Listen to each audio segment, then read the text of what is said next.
Интересно е како Артан Груби звучал убаво на телевизија. Ама завчера не ви се слушаше што порача Артан Груби. Кога рече дека таа платформа од која денеска сите влечете инспирација за дискусијата била целосно прифатена од Никола Груевски, како што каже Ивона Талевска, која никогаш не лаже, заедно со Сител телевизија. Меѓутоа, за да биде целата фарса со дискусијата и со парите уште поголема, ви препорачувам сите да кликнете на една од веб страните на владата на Република Македонија, се уште управувана од ВМРО-ДПМН. И на неа ќе видите документ кој е удрен со подпис, со печат на владата на Република Македонија, во која стои дека треба да се донесе нов закон за употреба на јазиците, со печат на владата на ВМРО-ДПМН, во кој што стои, ако прочитате, ако не се лажам, на 19-та страна, сеопфатна дискусија во врска со националните символи.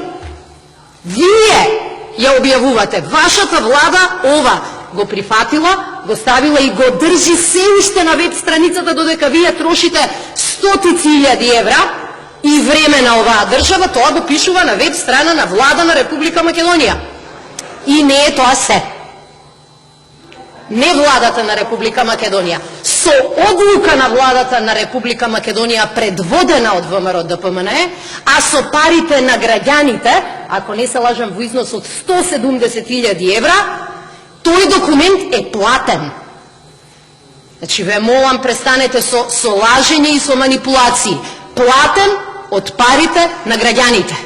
Тогаш сте ги искористиле парите за да се напише документот, сте го закачиле на веб страната на владата на Република Македонија, си го чувате, го држите, го поддржувате, а денеска во текот на овие 4 дена истрошивте над 100.000 евра за да објасните колку се тоа е опасно.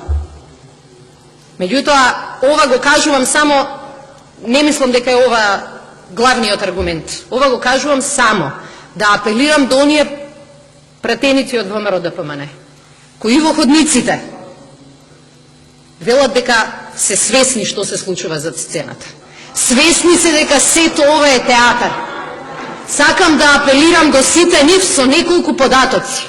Додека овде зборуваме 108 дена изгубени за Македонија, приходите во буџетот се паднати помеѓу 15 и 19% од планираното. Даноците се паднати околу 40%. Расходите во буџетот, а тоа се парите кои буџетот ги враќа назад, се паднати 13-14%. За стоки и услуги владата не плаќа и тоа е паднато од 30 до 40%.